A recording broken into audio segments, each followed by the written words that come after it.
it's a strong beast, keeps pulling me forward, and I'm not too sure whether it's compacting enough where I only have bigger stones.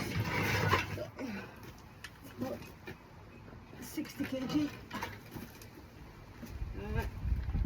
I'm strong, but not that strong, so I have to move it like that. And it pulls forward straight away.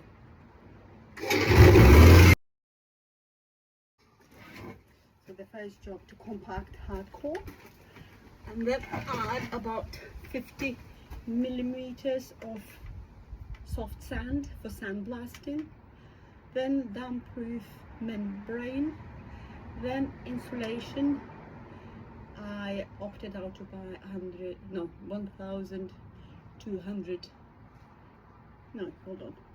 120 millimeters, and then concrete slab.